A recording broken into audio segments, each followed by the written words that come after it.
Welcome back to the channel दोस्तों 2024 में जिन भी भाई का रेलवे में सिलेक्शन नहीं हुआ लोको पायलट में, जिनकी भी इच्छा थी कि मुझे train driver as a loco pilot बनना है, उनके लिए एक बहुत बड़ी खुशखबरी है कि अभी रेलवे ने 9,900 पोस्ट के लिए अनाउंस किया गया है। अब उस पोस्ट से रिलेटेड सारी जानकारी कि उसका एग्ज़ाम डेट कब होगा, फॉर्म कब फिल होगा, लास्ट डेट क्या है, क्या क्वालिफिकेशन होगा, क्या एलिजिबिलिटी होगी, क्या प्रोसेस होगा, ये क्या मेडिकल होगा, सारी चीज़ों के बारे में आज हम इस वीडियो में डिस्कस करने वाले हैं। तो उसके पहले अगर मैं अपना इंट्रोडक्शन दे दूं तो दोस्तों, मैं रेलवे में 2020 में एज अ टेक्नीशियन ज्वाइन हुआ हूं। मेरी भी जो भर्ती आई थी सेम थी, लोको पायलट एंड टेक्नीशियन वाली सेम रिपीटेड भर्ती अभी आई है लोको पायलट के लिए। तो सारी डिटेल मैं आपको दूंगा। तो उसके पहले अगर आप नए हो तो प्लीज़ मेरे इस वीडियो को लाइक करो और चैनल को सब्सक्राइब करो। तो अभी बीच में हम लोग सब्सक्राइब वाली बात नहीं करेंगे, सारी डिटेल में बात करेंगे 9,900 पोस्ट के लिए। तो देखो दोस्तों, रेलवे ने ये अनाउंस कर दिया है कि लोको पायलट की 9,900 पोस्ट को वो लोग भरने वाले हैं। इसका जो फॉर्म भरने का स्टार्टिंग डेट है वो 10 अप्रैल से स्टार्ट होने वाला है। 10 अप्रैल से इसके फॉर्म भरे जाएंगे और इसके लास्ट डेट जो है वो 8 मई 2025 8 मई 2025 तक आप लोगों को ये फॉर्म फिल करना होगा। इसकी डेट हालांकि रेलवे एक्सटेंड कर देता है फॉर्म फिल करने की आगे, और तो ये 8 मई से और भी एक्सटेंड हो सकता है। अब बात कर लेते हैं कि एज का क्या सिस्टम रहने वाला है इसके अंदर। तो देखो, एज जो रहने वाली है 2024 की वैकेंसी में, उन लोगों ने एज का 3 साल का एक्स्ट्रा रिलैक्सेशन दिया था। क्यों? क्योंकि कोरोना का पैंडमिक आ गया था, इस कारण उन्होंने 3 साल का एज का रिलैक्सेशन दिया था। बट अब जो 2025 की वैकेंसी आई है इसमें एज का रिलैक्सेशन नहीं है। एज 18 से 30 साल के लिए ही इन लोगों ने रखी है। ओबीसी जो नॉन क्रिमिनल है उन लोगों के लिए एज का रिलैक्सेशन 3 साल का है। एसटी एससी के लिए 5 साल का है। और जो ऑलरेडी रेलवे में कर्मचारी है और वो लोग अगर एग्ज़ाम देना चाहते हैं तो उन लोगों के लिए 5 से 3 साल का एज रिलैक्सेशन दिया गया है। अब अगर हम बात कर लेते हैं इसके लिए कि क्वालिफिकेशन आपके पास क्या क्या होना चाहिए एज अ लोको पायलट बनने के लिए। तो लोको पायलट बनने के लिए दोस्तों आपके पास 10th का पास होना बहुत ज़रूरी है।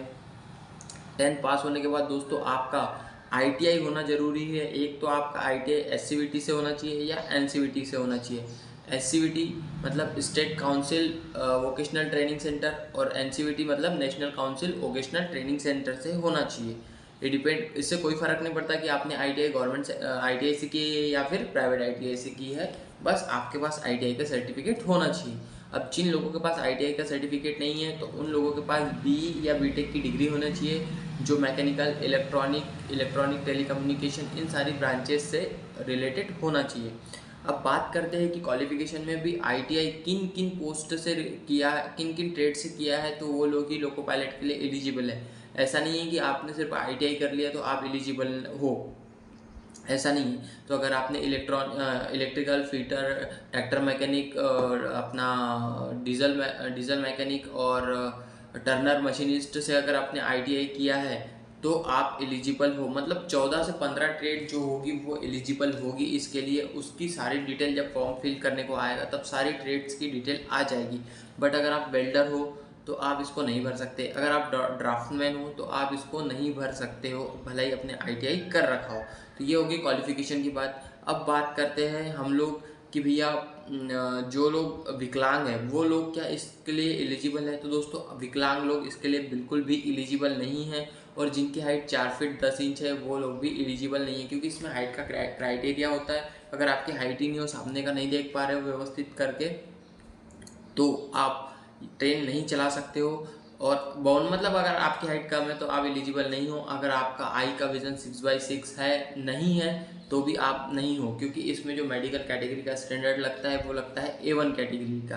तो दोस्तों, ये हो गई सारी अपनी क्वालिफिकेशन और एलिजिबिलिटी से रिलेटेड बातें। अब बात करते हैं इसका फॉर्म फिल करने का। तो दोस्तों, फॉर्म फिल करने के लिए आपको जो वेबसाइट पे जाने की ज़रूरत है वो रेलवे की ऑफिशियल वेबसाइट पे जाने की ज़रूरत है, जो rrbapply.gov.in पे आप अगर जाओगे तो आपको फॉर्म फिल करना होगा। मैं कहता हूँ कि आप जो फॉर्म भरो वो भरो किसी नेट कैफ़े के थ्रू, ताकि इसमें गलती की गुंजाइश ना हो, क्योंकि आपकी एक छोटी सी गलती आपको सिलेक्शन से दूर करवा सकती है। क्योंकि जब मैं डॉक्यूमेंट वेरिफिकेशन के लिए गया था तो एक सिंगल नाम की स्पेलिंग के लिए मुझे एफिडेविट पे एफिडेविट जमा करने पड़े थे। तो ये आपके साथ ना हो, इसके लिए अगर आप फॉर्म फिल करने जाते हैं तो आपको क्या क्या चीज़ों की ज़रूरत पड़ेगी। तो सबसे पहले आपको ज़रूरत पड़ेगी आपकी एक फ़ोटो की बाद 10th की मार्कशीट। अब फिर आधार कार्ड।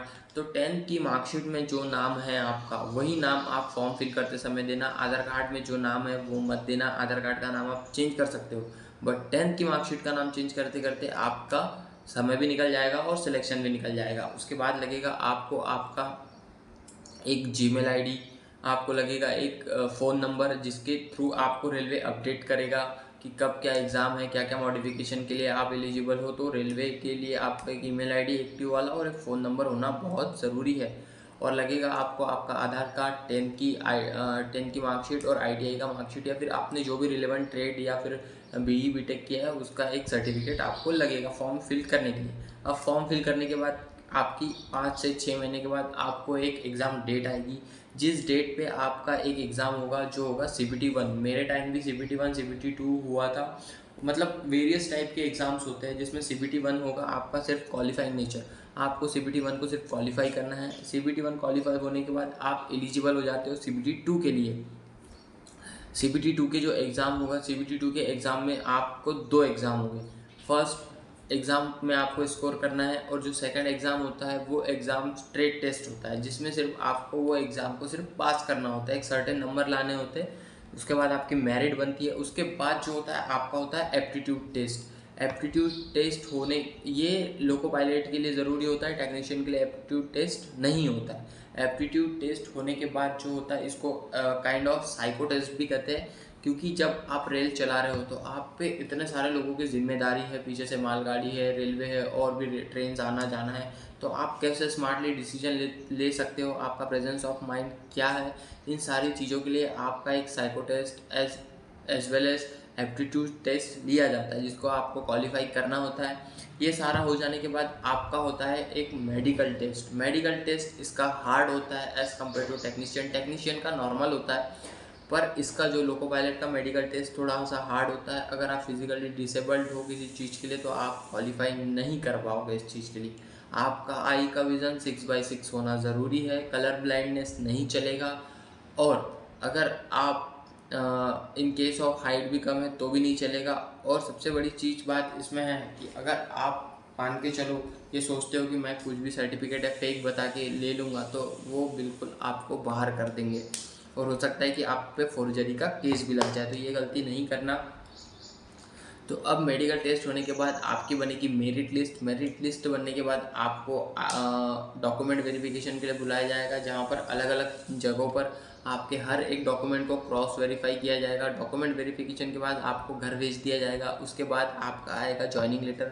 ज्वाइनिंग लेटर आने के बाद आपको आपने जिस भी जोन से फॉर्म फिल करा था उसके नियरेस्ट कोई भी ट्रेनिंग सेंटर में आपको ट्रेनिंग के लिए भेज दिया जाएगा। जब आपकी ट्रेनिंग कंप्लीट हो जाएगी तब आपकी फाइनल पोस्टिंग हो जाएगी विथ एक लोको पायलट के साथ। आप जो कहलाओगे वो ALP कहलाओगे, असिस्टेंट लोको पायलट, और आपको जो मिलेगा वो लोको पायलट मिलेगा। मेरा फ्रेंड ही है रेलवे में लोको पायलट, सो दैट मुझे इतनी जानकारी पता है, और मैं ऑलरेडी रेलवे में हूँ तो मैं सारी जानकारी रखता हूँ कि क्या क्या चीज़ें होती है। सो ऐसी जानकारी अगर आपसे नहीं छूटे तो आप इस वीडियो को लाइक और चैनल को सब्सक्राइब करके रख लो। कल चल के रेलवे ज्वाइन हो तो सारी चीज़ों की अपडेट आपको मिलती रहे, और आपका कोई डाउट हो तो वो कमेंट बॉक्स में पूछो। तो फिर एक लंबे समय के बाद आप ALP रहते हो, उसके बाद आप बन जाते हो लोको पायलट, जहाँ आपको मेल या फिर एक्सप्रेस ट्रेन चलाने को देती है। और इसमें दोस्तों लोको पायलट का payment as compare to technician सभी लोगों से ज़्यादा होता है, क्योंकि यहाँ पर रनिंग अलाउंसेंस भी मिलता है। और सबसे बड़ी दिक्कत की बात है कि इसमें छुट्टियां भी नहीं मिलती है, बहुत लिमिटेड छुट्टियां मिलती है, क्योंकि जो होता है ये बहुत ही जिम्मेदारी वाली जॉब होती है। इसमें बिल्कुल भी हर दिन जब आप ट्रेन चलाने को जाओगे आपका टेस्ट होता है कि आपने शराब पी है या नहीं है, आपकी नींद अच्छी हुई है या नहीं हुई है, आप ट्रेन चलाने के लिए एलिजिबल हो या नहीं हो। अदरवाइज़ आपको वो ऐसे ट्रेन हाथ में नहीं दे देते। सो दैट यही सारा प्रोसेस होने वाला है 2025 की 9,900 लोको पायलट की वैकेंसीज़ का। मैं उम्मीद करता हूँ कि आपकी तैयारी अच्छी चल रही होगी, आप बहुत मेहनत करेंगे।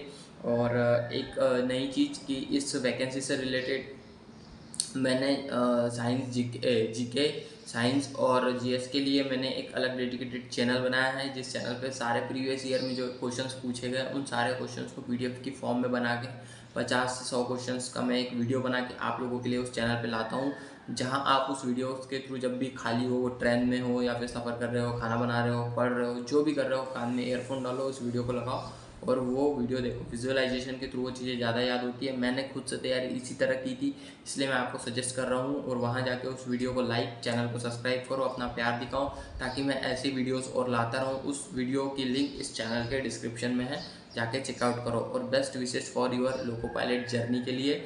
मैं उम्मीद करता हूँ कि आप भी जल्दी से रेलवे ज्वाइन करोगे। और नीचे अगर आपका कोई डाउट हो तो कमेंट बॉक्स में पूछो।